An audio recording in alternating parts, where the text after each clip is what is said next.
Tales from the wild. Stories from the heart. A journey into the mind and soul of fired-up business professionals where they share their vision for the future.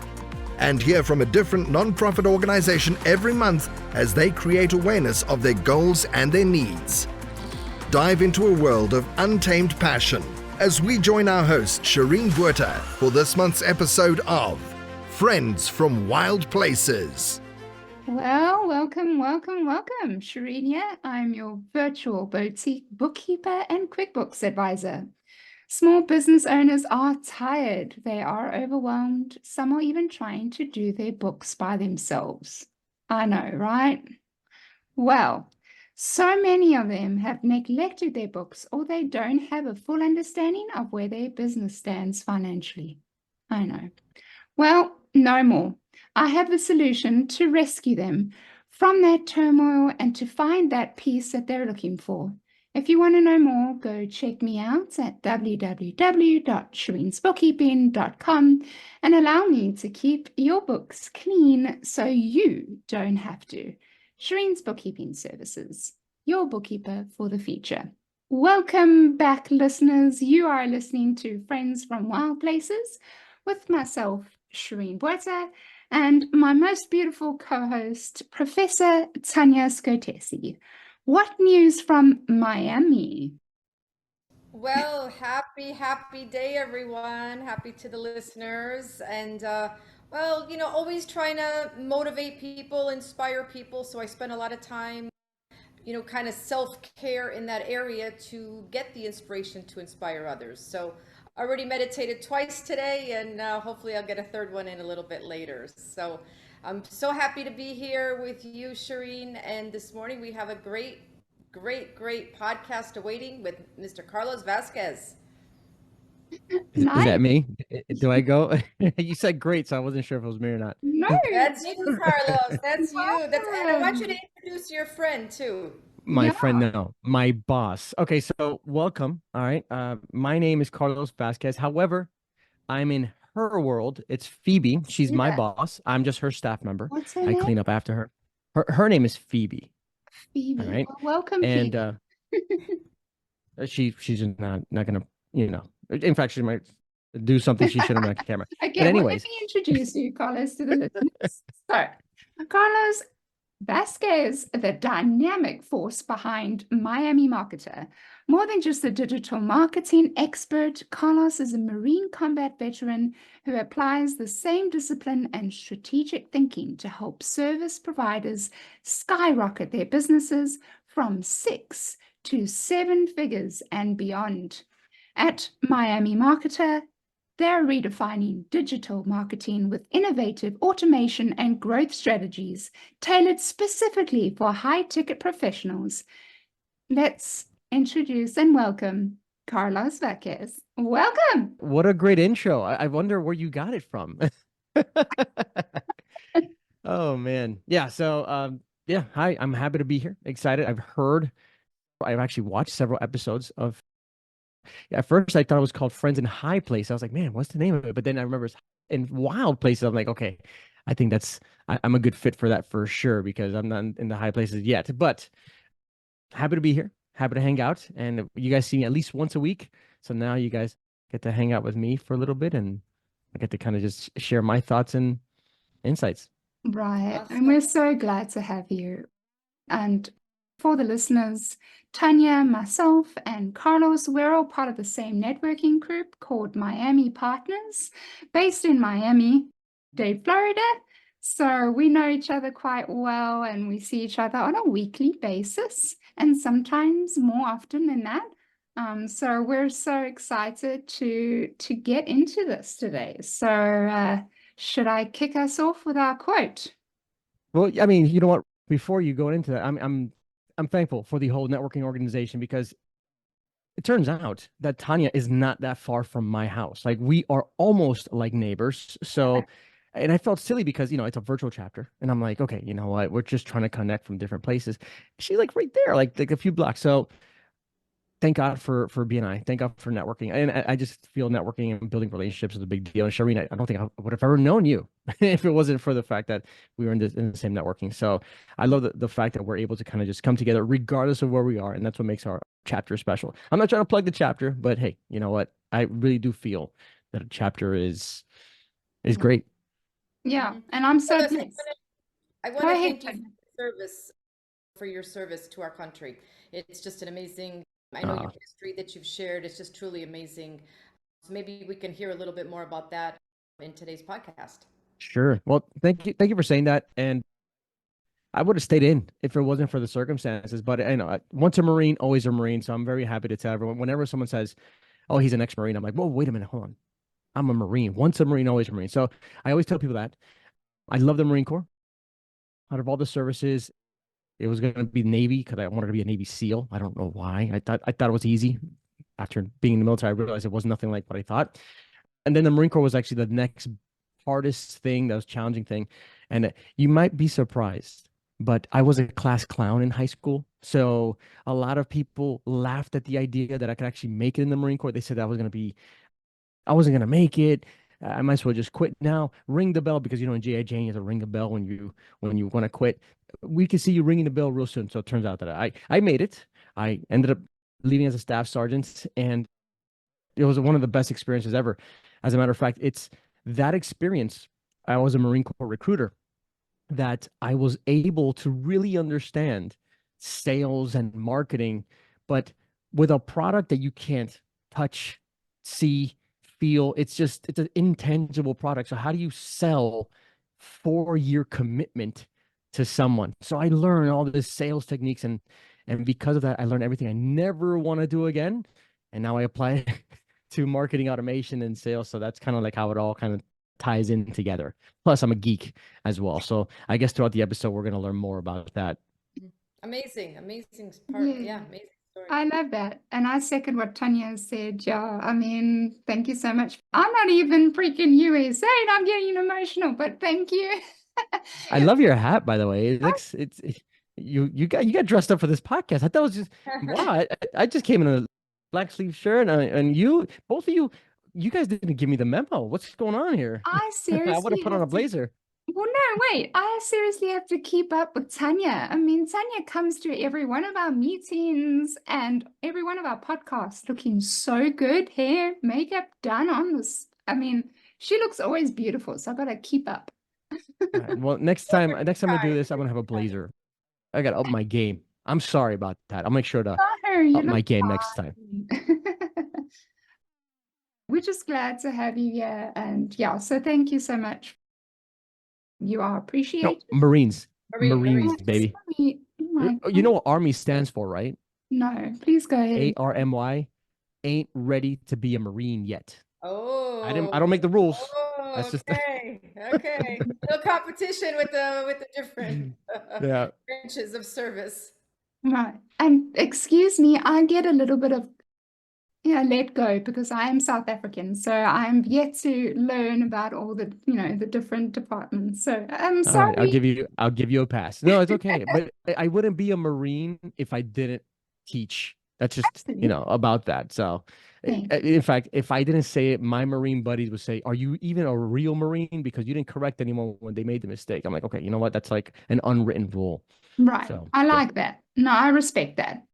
So the quote of the day is, "Don't stay frustrated, automate it." And listen, I couldn't find the person who quoted that. I always try and do my homework before the podcast, and for some unknown reason, I just couldn't find it. So who's the person that came up with this quote?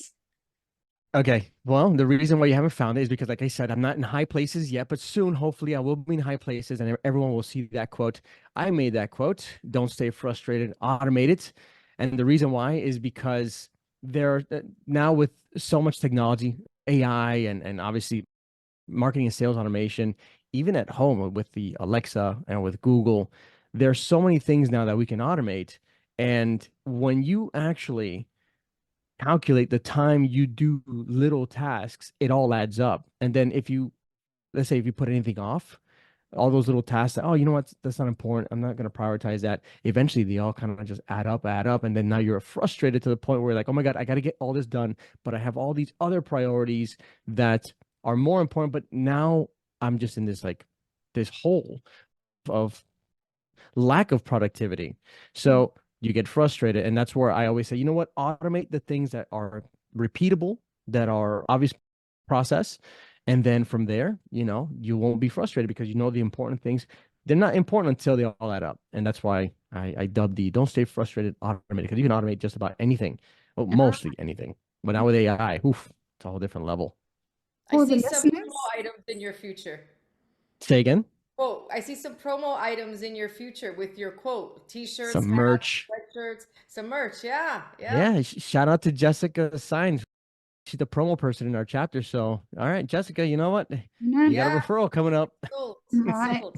I get the first hat, okay? Just saying. All right. It's only right. And listeners, you heard it here first, eh? So if you hear that quote anywhere else, you know it was from Carlos Vazquez. That is the founder of that quote. So you heard it here first. I've got so much to say when we go into automation and all that tech side of things. But before we do, I just wanted to have a little bit of a introduction discussion. It's, this episode's going to be released in the month of love, the month of February 2024.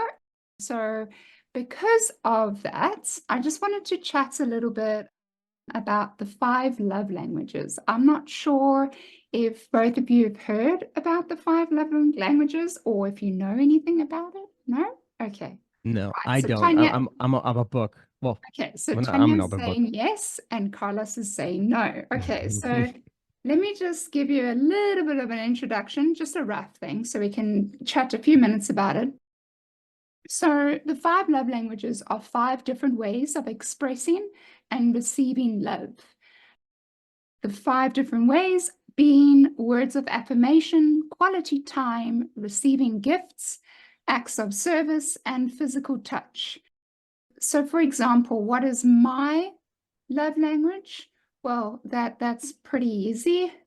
That would definitely be the quality time. So for me, if you take the time and and I'm going to add on to that, if you also know the favorite things that I like doing and then choose to do that with me and spend time with me, that is loving me well. That's 100% loving me in my language personally. What about you, Tanya, since you actually know a little bit about this? Yeah, so I actually have used it actually in the classroom. So, Carlos, just to give you a little bit more in depth on it. So there's a book on it, there's an online assessment, and we all have all 5 components, right? There's all different things that we all like to do, but it's kind of like they'll say like your top 2 or your top 3 or your top 1, which one is that? And what really helps as far as whether it's, interpersonal like friendship or partner or whatever capacity is, for example, let's say someone is about quality time and you happen to think it's gifts. So you're buying them gifts thinking that that's making them happy, when in fact they would rather just spend time with you and the gifts don't really mean anything. Okay.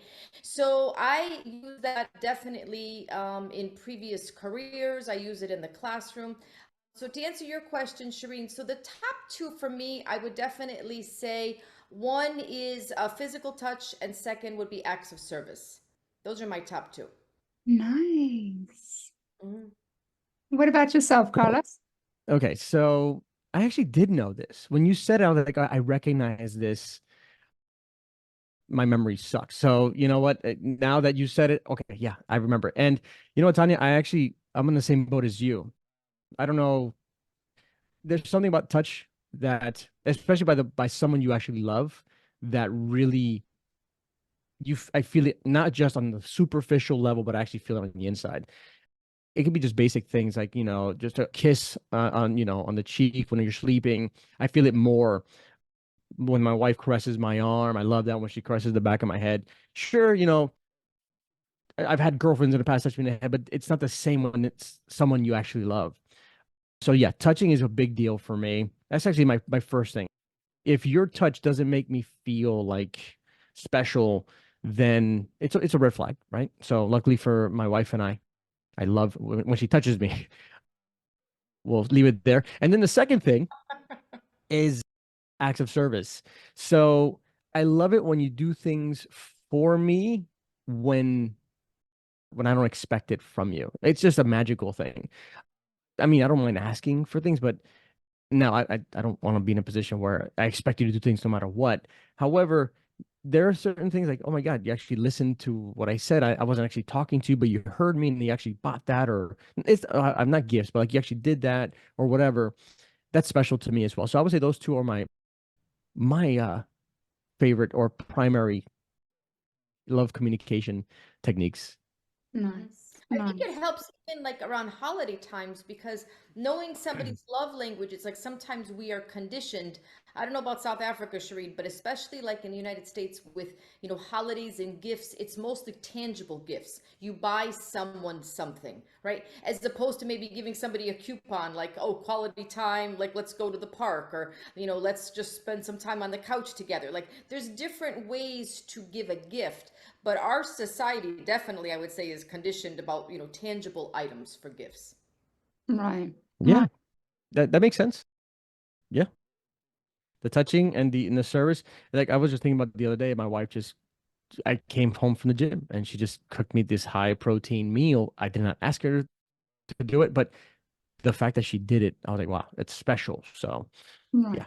No, I like that. And even if you don't have a significant other, wife or husband, you can do it in your friendships, in your business relationships. I've always known that. It's something I've picked up in early stages of my friendship with Tanya. She does enjoy words of affirmation. So I do try my best in just sending her encouraging words. So yeah, it's applicable in any sort of a relationship. Yeah. So I love that. So yeah, I enjoy that little piece. So if you are listening and you understand about love languages, why don't you think for a moment of your loved ones, friends, your work colleagues, what are those love languages that they need? And maybe do something in their language. So, Good tip. right, before we continue, I'm just going to jump in with a Buzzsprout ad. So let's talk about podcasting, right? Because Carlos has a podcast, we've got a podcast. Podcasting is very popular. So if you are looking to start one, listen to this. Podcasting isn't hard when you have the right partners, and the team at Buzzsprout is passionate about helping you succeed. Join over 100,000 podcasters already using Buzzsprout to get their message out to the world. When I started this podcast, I didn't know where to begin and was quite overwhelmed, but using Buzzsprout makes it super easy and straightforward. To start your own podcast and get a $20 Amazon gift card, follow the link in the show notes. This lets Buzzsprout know we sent you, and it really does help support the show. Buzzsprout, let's create something great together. So as we continue with this episode, I have a couple of questions for you, Carlos. So before we get into it, I just want you to just tell the listeners a little bit about who you are and just the background so we can relate a little bit to you. All right. Well, okay. Whew. Good thing we blocked out a good amount of time for this. I'm gonna try to keep it as short as possible. So I've always been a computer geek. All right. So there's two things. Entrepreneurship, I got bit by the bug, I want to say 1992. All right. Or even maybe a little bit before that. And the reason why I say that is because that's when Hurricane Andrew hit. I've always liked something around like organizing, coming together for a purpose, and then kind of just servicing people. So basically, I didn't know at the time, but that was basically entrepreneurship and business, finding a problem and coming up with solutions to fix it. So why 1992 Hurricane Andrew? Well, because I lived in Miami Beach at the time, and all of our power went out when Hurricane Andrew hit. We got hit pretty hard. I mean, not like Homestead, but we got hit pretty hard. And all of our power went out. Everything was just done. So we were like 2 weeks or so without power. And it was right before the school year. And back in the day, we used to play outside. That was our internet. That was our entertainment. So I would play outside or whatever. I lived literally like 5 minutes walking distance from the beach, maybe 10 minutes or so. And all these coconuts fell. All these coconuts. And there was a shopping cart there. And I said, you know what? Let me just load up the shopping cart with a bunch of coconuts. I started, pushing the coconuts back to my house. 'Cause I'm thinking, I don't know what I'm gonna do with these, but I'm gonna take these home with me. And one lady saw me pushing and said, hey, oye, niño, in Spanish, hey, kid. And I was like, hey, ¿cuántos son los cocos? How much are the coconuts? And I was like, me just thinking, 5 pesos, $5. And she went inside. I didn't think anything of it. I thought, okay, that's interesting. She came out and she says, te doy 20 y dame 5. I'll give you 20 and you give me 5. And I'm thinking, oh, wow, I just came up with a promotion and I just gave I gave her 5 coconuts. They're not mine. I mean, I just found them on the beach, and I guess she was helping me out or whatever. And sure enough, I just started selling coconuts on my way back. I sold most of them on the way back home, and eventually I sold all the coconuts. And that right there, I realized, oh my God, there's no power, there's nothing. And coconuts are, they have water and they have food in it, and it's whatever. It's an easy thing that you can consume. And that was it. I was really like, okay, I want to keep doing this. So that's it. That was my entrepreneurship bug. And I always want to come up with different ideas. Also, I came back eventually, right? And I had a Tandy 1000 computer. So my dad, he was very big in computers and tech, and this is Windows 3.0 era, whatever. And I saw that, and I was intrigued, but I wanted to play games. That's what it was. So he eventually got me a computer, a Tandy 1000 that's no longer in existence, that had like this green monitor. And I'm making this little hand gesture. I know you don't see it, but the reason why I do this is because if you were to grab your nail and rub it on the monitor, it sounds like a little zipper effect. So that's how old school I had. It was like a green monitor with these lines. And I learned how to deal with DOS and how to start a game and how to do little silly things like run the commands and make the text go crazy. It was a bunch of cool stuff. To me, this was fascinating. And eventually my dad saw that intrigue and that interest. He wanted to kind of just keep it going. So he got me another computer that was a little bit faster, that can do a lot more. And that's it. It just kept on going from there. Windows 95 came out. So I became like a very big self-educated computer geek. He had all these books. I would read them, I would apply them, and it went from there. If you fast forward to 1997, Microsoft Front Page 97 came out.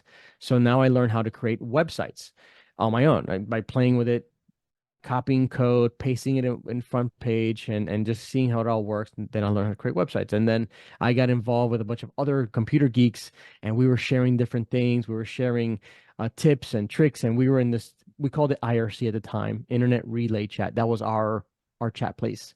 And then AOL became even more popular, and then I started going in there. And then with all that, I wanted to join the Marine Corps as a computer guy, because I'm thinking, you know what? I'll be in the Marines in the toughest service, and I'll be a computer guy. All right. And I'll be a tough geek. That was the idea. And nobody thought I could do it. And whatever. We'll get to that bridge in a second. Now, I went to the recruiting station, and there's a test that you have to take. It's called the ASVAB, the aptitude, whatever, basically the entrance exam to join the military. And there's a score you have to get for different types of jobs. I wanted to be a computer guy. So I took the test, and I've never been a good test taker. All right. And I got a 38. We're talking about a score from 0 to 100. To be a computer person, you basically have to have like a 50 or 60 and above. I got a 38. All right.